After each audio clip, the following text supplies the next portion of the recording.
اللہ پاک اس رکاب پکڑنے والے کی مغفرت فرما دیتا ہے۔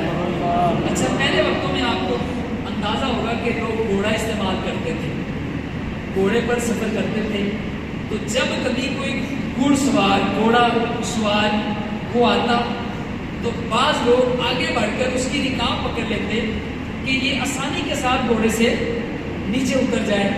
اسی طرح جب وہ جانے لگتا تو کوئی بندہ آگے بڑھ کر گھوڑے کی رکاب پکڑتا تاکہ یہ آسانی کے ساتھ گھوڑے پہ سوار ہو جائے۔ اب میرے آقا صلی اللہ تعالی علیہ وسلم نے فرمایا جو بندہ اپنے مسلمان بھائی کی عزت کرتے ہوئے، صرف اس کی عزت ہے، کوئی لالچ نہیں ہے، کوئی خوف نہیں ہے، اگر میں نے اس کے گھوڑے کی رکاب نہ پکڑی تو جو مجھے اس سے منفعت حاصل ہونی تھی وہ منفعت حاصل نہیں ہوگی، جو نفع مقصود تھا وہ نفع میرا چلا جائے گا، یا اس بندے کا میرے ایک خوف ہے کہ یہ بندہ مجھے سزا دے گا یا مجھ پر کوئی زیادتی کرے گا، ایسی کوئی چیز نہیں ہے۔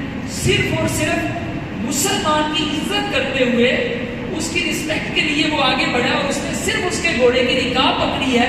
نبی پاک صلی اللہ تعالی علیہ وسلم نے فرمایا کہ اللہ پاک اس رکاب پکڑنے والے کی مغفرت فرما دیتا ہے۔ اب آج کے دور میں اس کی مثال یوں لے لیجیے کہ ایک بندہ ہے، اس نے کچھ موٹر سائیکل پہ سامان رکھا ہوا ہے، اب کچھ کاٹر رکھے ہوئے ہیں، کچھ گٹھری باندھ کے رکھی ہوئی ہے، یا کوئی اور سامان بھاری سامان لے کے آ رہا ہے، اور اب ہمارے سامنے وہ آ کر موٹر بائک روکتا ہے، تو اب مجھے اندازہ ہے کہ یہ کافی بھاری بھرکم سامان ہے، تو میں اگر آگے بڑھ کر مثال دے رہا ہوں اس کی بائک پکڑ لیتا ہوں یا سامان پکڑ لیتا ہوں، تو یہ یوں کہہ لیں اس کی مثال بیان میں دی گئی ہے کہ یہ ایسی ہی مثال بنتی ہے، یا ویسے ہی ادبن آپ آگے بڑھ کر آپ بائک پکڑ لیتے ہیں، آپ کہتے ہیں میں اسٹینڈ پہ لگاتا ہوں، آپ چھوڑیے میں اسٹینڈ پہ لگاتا ہوں، تو یہ اللہ کی رحمت سے انشاءاللہ اگر کوئی اللہ کی رضا کے لیے اپنے مسلمان بھائی کی عزت کرتا ہے تو اس برکت سے اللہ پاک اس عزت کرنے والے کی مغفرت فرما دے گا انشاءاللہ۔ تو جب موقع ملے، ہم چھوٹے باپ کے تو نہیں بن جائیں گے، اگر کسی کی موٹر بائک آگے کھڑے ہو کے ہم کہتے ہیں میں اسٹینڈ پہ لگاتا ہوں جناب، کوئی عرض نہیں، چیز ہے کہ اب بعض اوقات یہ تھوڑا بھاری ہوتا ہے، جن کا کوئی ہوتا ہے منصب ہوتا ہے ان کے لیے تھوڑا مشکل ہوتا ہے، لیکن اگر جب موقع ملے اپنے دیکھے دل جو ہی نہیں ہے اس کو لگے گا کہ دیکھو مجھے عزت نہیں ہے، دل خوش ہوگا۔ چلیے آپ اپنی مثال لے لیجیے، اگر آپ کے ساتھ کوئی ایسا رویہ کرے، اگر کسی کا انداز آپ کے ساتھ یہ ہو، آپ کی سائیکل پکڑ لے، آپ کی موٹر سائیکل پکڑ لے، وہ کہ اسے چھوڑیے میں لگاتا ہوں، آپ کو خوشی ہوگی؟ بالکل اسی طرح اس کو بھی خوشی ہوگی جس کے ساتھ آپ یہ انداز اختیار کریں۔ تو جب موقع ملے ہمیں یہ مغفرت کے ذریعے ہیں، یوں کہہ لیں یہ بخشش کے ذریعے ہیں، اگر زندگی میں ایسے مواقع ملتے ہوں تو ضرور ہمیں اللہ کی رحمت سے مغفرت کو حاصل کرنا چاہیے۔ صلو علی الحبیب۔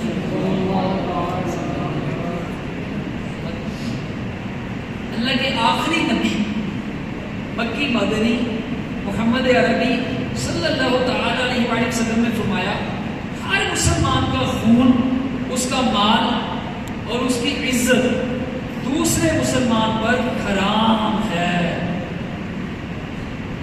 اس حدیث پاک کی شرح میں مفتی صاحب لکھتے ہیں، مفتی احمد یار خان نعیمی رحمۃ اللہ، آپ فرماتے ہیں کوئی مسلمان کسی مسلمان کا مال بغیر اس کی اجازت کے نہ لے، اس کی بے عزتی نہ کرے، اس کی آبرو ریزی نہ کرے، اور کسی مسلمان کو ناحق ظلمن قتل نہ کرے، کہ یہ سب چیزیں سخت حرام اور جرم ہیں۔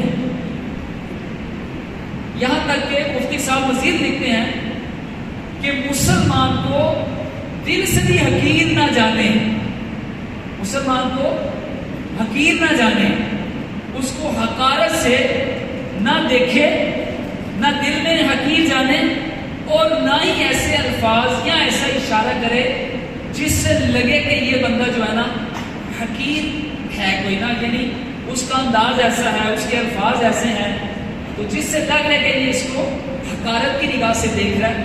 مفتی صاحب نے لکھا ہے کہ یہ بھی حرام ہے۔ اب حقیر جاننے کا مطلب ہے کہ ایک اور اس بندے کے اندر ایک گناہ جو ہے وہ پایا جا رہا ہے، یعنی جس کو حقیر جان رہا ہے اب یہ حقیر جاننے والا شخص جو ہے یہ متکبر آدمی ہے. تکبر کی تعریف یہی ہے کہ دوسروں کو اپنے سے کم تر جاننا. تکبر اس کو کہتے ہیں.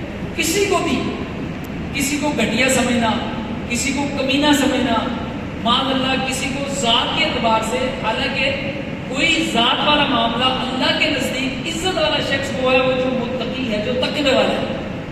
اس کے ذات کا تو کوئی ہے ہی نہیں ہے.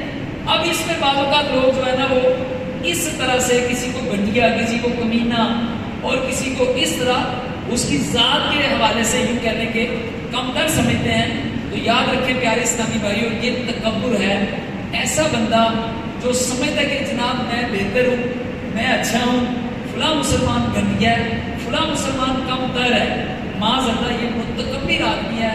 اور قیامت والے دن متکبر جو ہے یہ چیونٹی کی شکل میں لایا جائے گا. متکبرین قیامت والے دن چیونٹیوں کی شکل میں لائے جائیں گے اور لوگ ان کو پاؤں تلے رونتے ہوں گے. اب یہ دنیا میں لوگوں کو حقیر جانتے تھے, قیامت والے دن ان کی اپنی تحقیر ہوگی اور لوگ حقارت سے یوں کہہ لیں ان کو پاؤں تلے رونتے ہوں گے, یہ چیونٹیوں کی شکل میں ہوں گے. تو متکبر آدمی جو ہے اس کی تعریف ہی یہی ہے کہ یہ دوسروں کو اپنے سے کم تر سمجھتا ہے. ہر مسلمان مجھ سے اچھا ہے, میں سب سے برا ہوں, میں سب سے برا ہوں. بھائی یہی جذبات ہونے چاہیے ہمارے. میں سب سے گھٹیا آدمی ہوں, میں سب سے کم تر ہوں, میں سب سے حقیر ہوں, میں سب سے برا ہوں, سارے مجھ سے اچھے ہیں. ایسے جذبات ہونے چاہیے. اگر یہ جذبات نہیں ہوں گے تو آپ کے لیے اندازہ لگا لیں پھر تو تکبر ہے ہمارے اندر. اگر میں کسی سے اپنے آپ کو اچھا سمجھتا ہوں تو اس کا مطلب ہے کہ میرے اندر تکبر ہے. اب کسی کو بھی یوں کہہ لیں اپنے سے کم تر نہ سمجھا جائے. آئیے واقعہ سنیے. حجۃ الوداع کے موقع پر نبی پاک صلی اللہ تعالی علیہ وسلم نے مینا میں خطبہ ارشاد فرمایا, مینا شریف میں. اس خطبے میں آپ صلی اللہ علیہ وسلم نے صحابہ کرام علیہ رضوان کو مخاطب کیا اور فرمایا کہ یہ کون سا مہینہ ہے, ایو شہر حوالہ, یہ کون سا مہینہ ہے. بالکل بات واضح تھی کہ حج کا موقع ہے اور ذوالحجۃ الحرام, حج جو ہے ذوالحجۃ الحرام میں ہی ادا کیا جاتا ہے. مگر صحابہ کرام علیہ رضوان کا ادب دیکھیے. صحابہ کرام علیہ رضوان کو گمان ہوا کہ شاید نبی پاک صلی اللہ تعالی علیہ وسلم اس مہینے کا نام تبدیل فرمانے لگے ہیں اور ادباً عرض کی اللہ و رسولہ عالم, اللہ رسول بہتر جانتے ہیں. نبی پاک صلی اللہ تعالی علیہ وسلم نے فرمایا الیس ذوالحجہ, کیا یہ ذوالحجہ کا مہینہ نہیں ہے. عرض کی حضور کیوں نہیں, ذوالحجہ کا مہینہ ہے.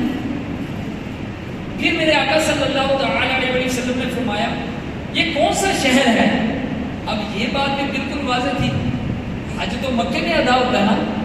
صحابہ کرام رضوان نے ادباً عرض کی اللہ رسول بہتر جانتے ہیں.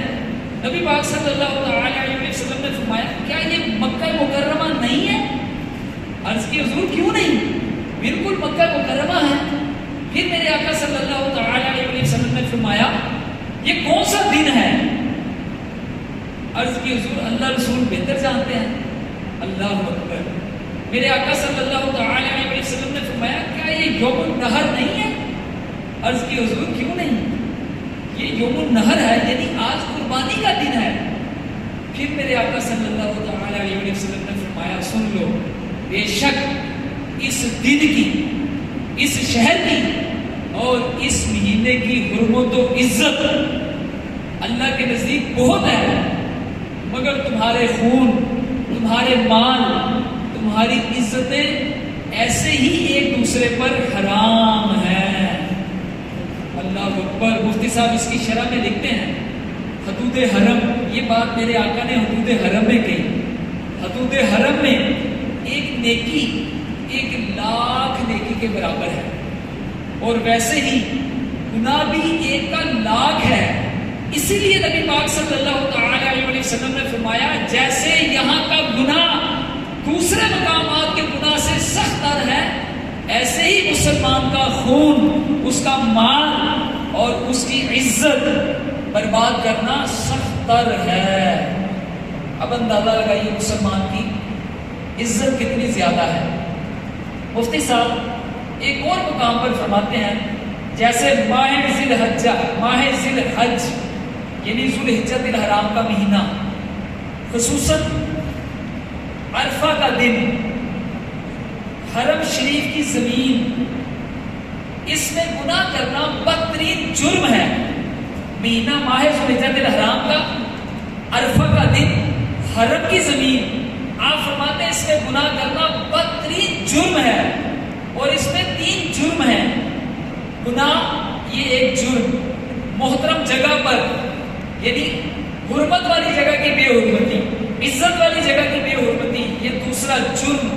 پھر ان تاریخوں میں جو حرمت والے مہینے ہیں ان کی بے ادبی، یہ تیسرا جرم۔ ایسے ہی مسلمان کا خون بہانا، اس کی عزت کو پامال کرنا، اس کا مال لوٹنا، یہ کئی جرموں کا مجموعہ ہے کہ یہ ظلم بھی ہے اور اللہ پاک کی ناراضی کا باعث بھی ہے، اور نبی پاک صلی اللہ تعالی علیہ وسلم کی تکلیف کا سبب ہے کہ اللہ کے آخری نبی نے فرمایا جس نے مسلمان کو تکلیف دی اس نے مجھے تکلیف پہنچائی۔ اللہ اکبر۔ پیارے پیارے اسلامی بھائیوں، اب ہمارے معاشرے میں دوسروں کی عزت کو پامال کرنا بہت معمولی بات ہے۔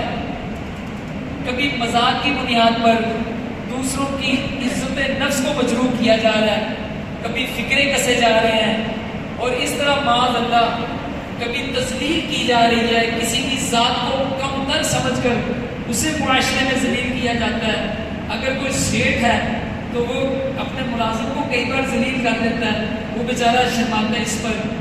اسی طرح پیارے اسلامی بھائیوں، بعض لوگ ہنسی مذاق میں ایسے ہی پرینک، یہ بھی ٹرینڈ چل پڑا ہے آج کل نا، پرینک آ رہا تھا، پرینک یعنی مذاق آ رہا تھا۔ اب ایسا تھوڑا ہے کہ کسی کو مذاق میں کسی مسلمان کی عزت سے کھیلنے کی اجازت مل جائے گی، کسی مسلمان کی تحقیر، اوکے میں تو مذاق کر رہا تھا۔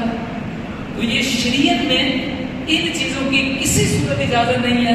نبی پاک صلی اللہ تعالی علیہ وسلم نے صحابہ کرام سے فرمایا کیا تم جانتے ہو اللہ کے نزدیک سود سے بھی بڑا گناہ کون سا ہے؟ عرض کی اللہ رسول بہتر جانتے ہیں۔ فرمایا اللہ کے نزدیک، بے شک اللہ کے نزدیک سود سے بڑھ کر گناہ کسی مسلمان کی عزت کو حلال سمجھنا۔ اب حلال جانا، جو مرضی اس کے ساتھ سلوک کرے، جو مرضی بہیویئر کرے، جو مرضی اس کے ساتھ رویہ اختیار کرے، اب وہ اس کو اپنے لیے حلال سمجھتا ہے۔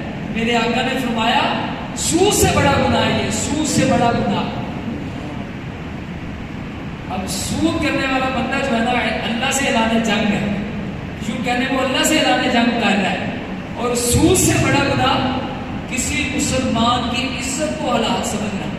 جو مرضی اس کے ساتھ ایٹیٹیوڈ، جو مرضی رویہ، جو مرضی بہیویئر اس کے ساتھ جو کچھ مرضی کرے، قطعاً ایسا نہیں ہے۔ پیارے اسلامی بھائیوں، شریعت نے ان چیزوں کی اجازت نہیں دی ہے۔ اللہ پاک نے مسلمان کو عزت سے نوازا ہے، ہم پر لازم ہے کہ ہم اپنے مسلمان بھائی کی عزت کریں، اس کی تعظیم کریں، اس کی تقریر کریں۔ کسی صورت میں بھی دوسرے مسلمان کی عزت نفس کو پامال کرنے کی اجازت نہیں ہے۔ اللہ پاک نے قرآن مجید فرقان حمید میں کئی مقامات پر مسلمان کی عزت کے تعلق سے ارشاد فرمایا۔ پارہ 26 سورہ حجرات آیت نمبر 11، ترجمہ کنز الایمان، اے ایمان والو، نہ مردوں سے ہنسیں، عجب نہیں کہ وہ ان ہنسنے والوں سے بہتر ہوں، اور نہ عورتیں عورتوں سے، دور نہیں کہ وہ ان ہنسنے والیوں سے بہتر ہوں۔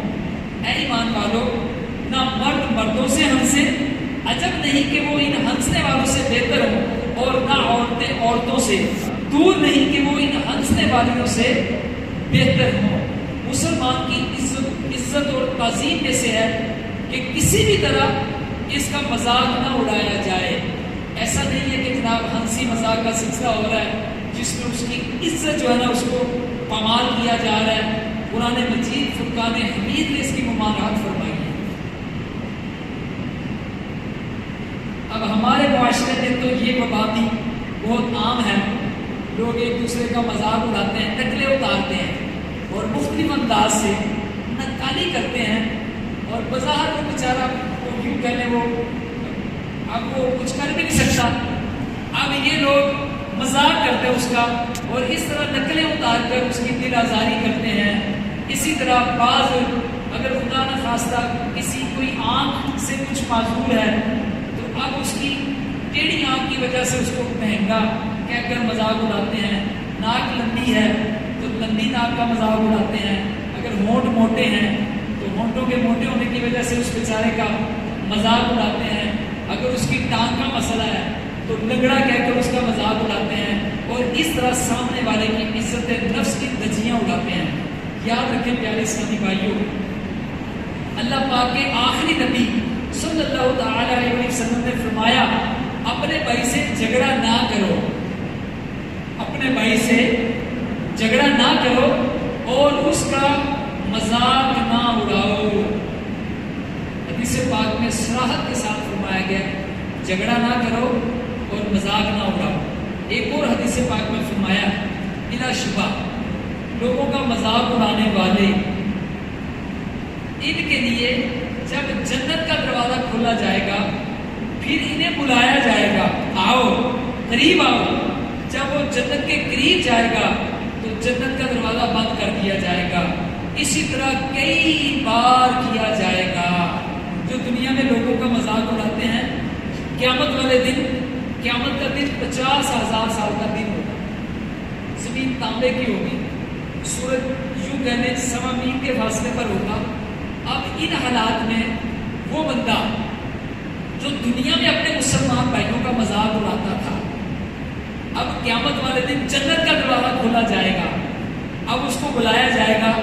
جب وہ دروازے کے قریب جائے گا تو دروازہ بند کر دیا جائے گا اور کئی بار اس کے ساتھ اسی طرح کیا جائے گا۔ وہ نادان جو اپنے دوسرے مسلمانوں کی عزت کا خیال نہیں رکھتے، ان کا مذاق اڑاتے ہیں اور دوسروں کو ذلیل کر کے پھر اس پر ہنستے ہیں، خوشیاں مناتے ہیں، اس روایت کو بار بار پڑھیں اور اس پر غور کریں۔ ذرا سوچیں تو صحیح، قیامت کا 50,000 سالہ دن، تانبے کی دہکتی ہوئی زمین اور آگ برساتا سورج، ہر طرف نفسی نفسی کا عالم، اس صورتحال میں جب بندے کے لیے جنت کا دروازہ کھولا جائے اور پھر اس کو پکارا جائے اور وہ بڑی امید لگائے، بڑی آس کے ساتھ کیسے دل میں خوشی لیے وہ جنت کی طرف داخل ہوگا اور اپنی قسمت میں رش کرتا ہوگا کہ اب میں جنت میں داخل ہونے لگا ہوں، مگر جو ہی وہ جنت کے دروازے کے قریب پہنچے اور جنت کا دروازہ اس کے لیے بند کر دیا جائے، اب ذرا تصور کیجئے کہ اس وقت کیسی نا امیدی، کیسی ندامت، اور امیدوں کے سارے چراغ یکدم گل ہو جائیں گے، سارے بجھ جائیں گے، خوشیاں مناتا ہوا دل جو ہے یہ چکنا چور ہو جائے گا، اور یہ حسرت، یہ ندامت کس شخص کے لیے ہوگی؟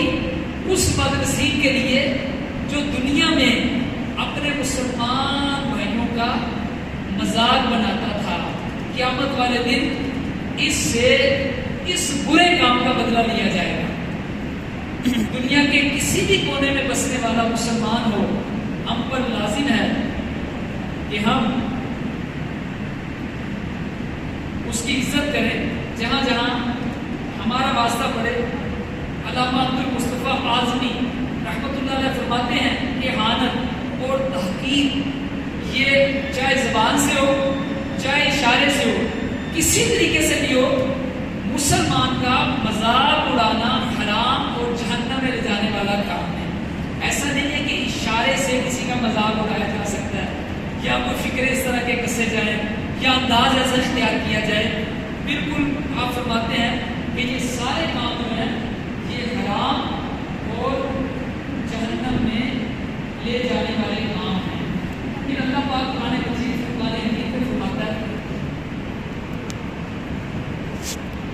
اور آپس میں تانا نہ کرو، وَلَا تَلْمِزُوا أَنفُسَكُمْ، اور آپس میں تانا نہ کرو۔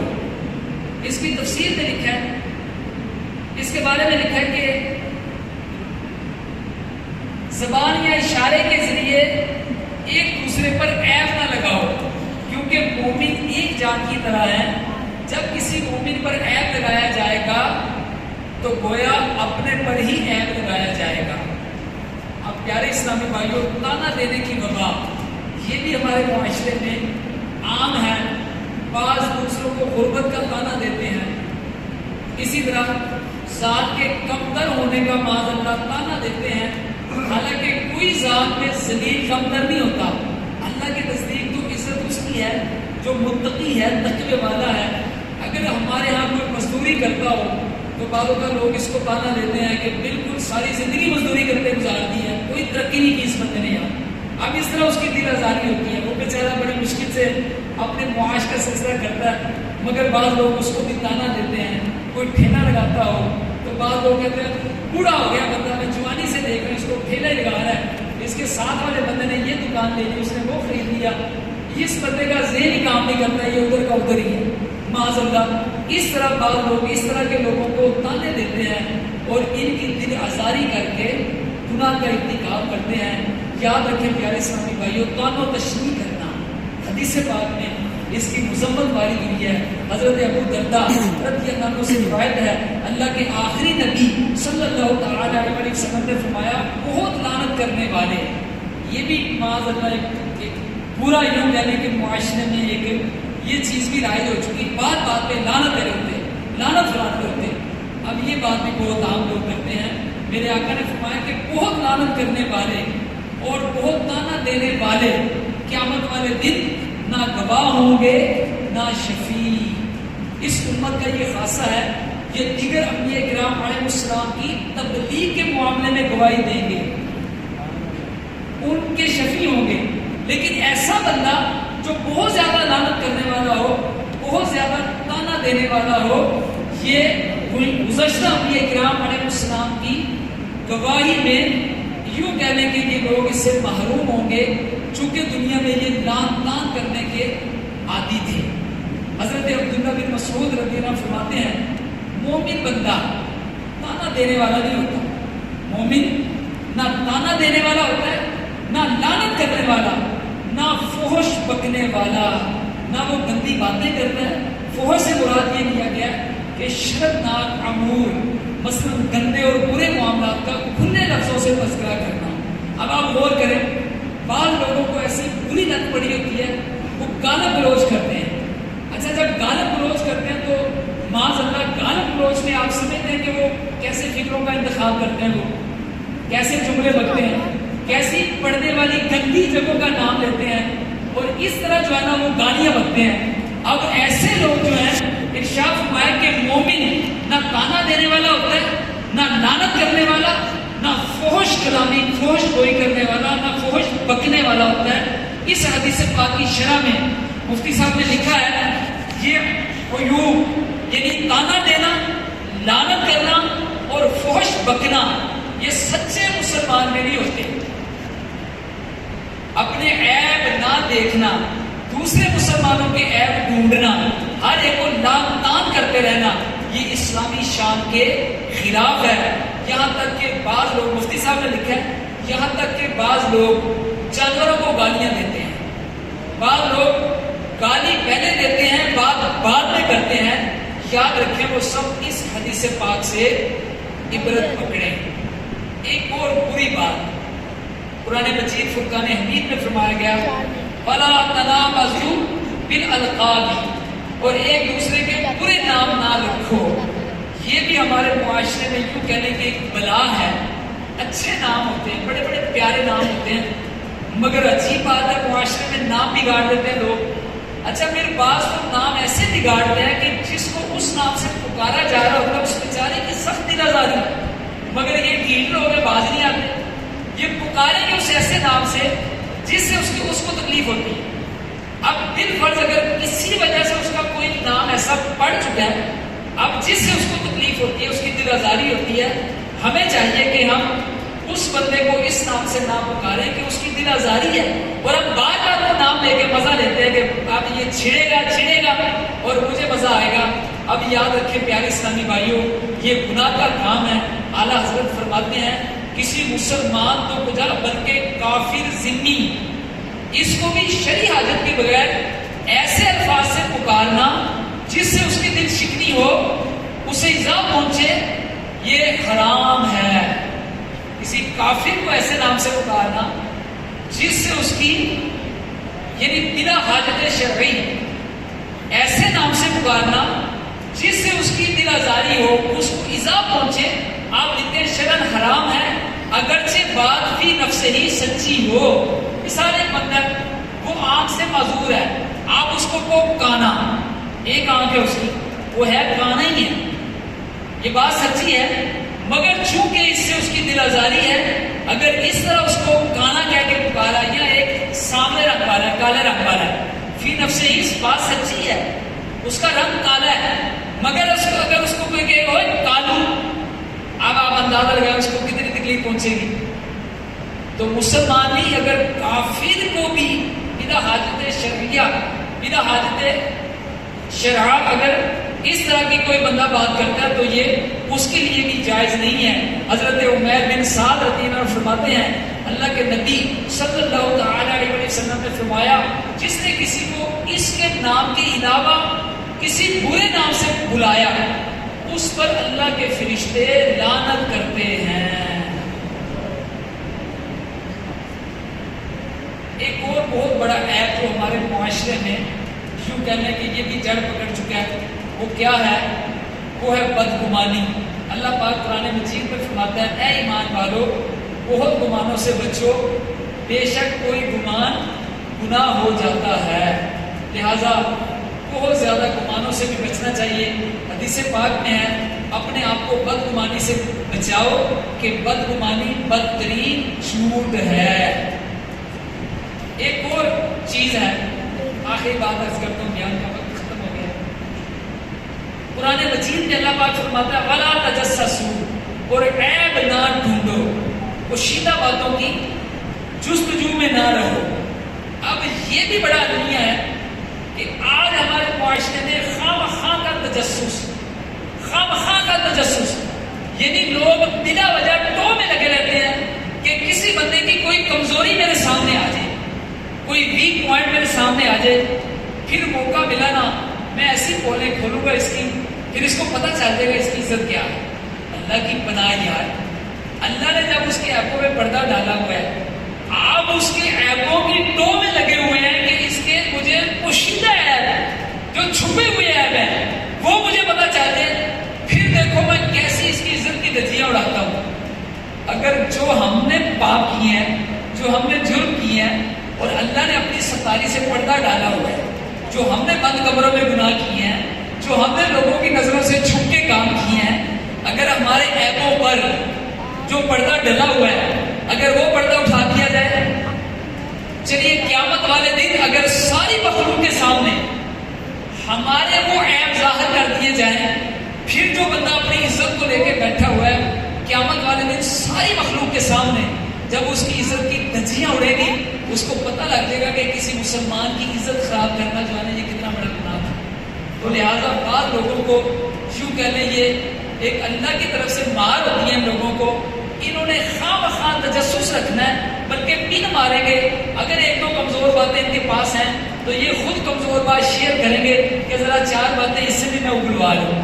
یاد رکھیں قرآن مجید فرقان حمید میں اللہ پاک نے اس کام سے منع فرمایا ہے، لوگوں کی چھپی ہوئی باتیں، ان کے چھپے ہوئے عیب جاننے کی کوشش کرنا یہ تجسس کہلاتا ہے۔ وَلَا تَجَسَّسُوا، اللہ پاک قرآن مجید میں فرما رہا ہے اور تجسس نہ کرو۔ حدیث پاک میں میرے آقا صلی اللہ تعالی علیہ وسلم نے فرمایا اے لوگو، اے وہ لوگو جو زبان سے تو ایمان لے آئے ہو مگر تمہارے دل میں ابھی تک ایمان داخل نہیں ہوا، مسلمانوں کی غیبت نہ کرو اور ان کے عیبوں کی تلاش میں نہ رہو، کیونکہ جو اپنے مسلمان بھائی کا عیب تلاش کرے گا اللہ پاک اس کا عیب ظاہر فرما دے گا، اور اللہ پاک جس کا عیب ظاہر فرما دے گا اسے رسوا کر دیتا ہے اگرچہ وہ اپنے گھر کے اندر چھپ کر بیٹھا ہو۔ دل کس کے دستے قدرت میں؟ جی اللہ کے دستے قدرت میں۔ اب اللہ پاک ام المومنین حضرت عائشہ صدیقہ رضی اللہ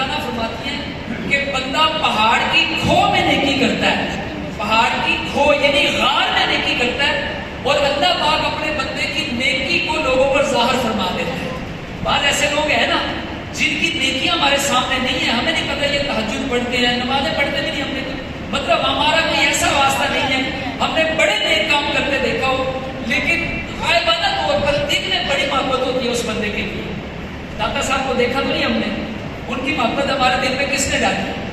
وہ اس بات کو دیکھا تو نہیں، انشاءاللہ خواب میں دیکھیں گے۔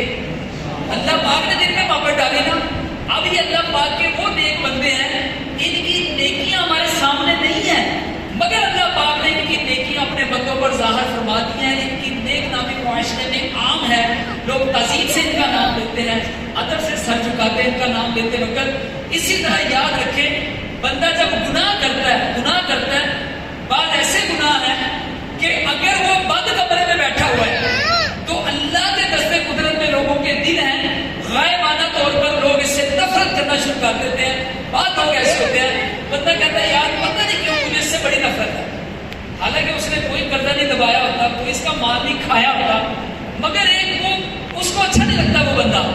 اب ہو سکتا ہے اس کا کوئی چھپا ہوا ایسا عیب ہے، کوئی اس کا ایسا گناہ ہے کہ اس کی وجہ سے یوں کہہ لیں کہ اس بندے کی نفرت لوگوں کے دلوں میں پیدا ہو رہی ہے۔ اور میرے آقا صلی اللہ تعالی علیہ وسلم فرما رہے ہیں اس بارے میں کہ اللہ پاک اس کا عیب ظاہر فرما دے گا، اور اللہ جس کا عیب ظاہر فرما دے گا اسے رسوا کر دیتا ہے، اور وہ اگرچہ وہ اپنے گھر کے اندر چھپ کر بیٹھا ہو۔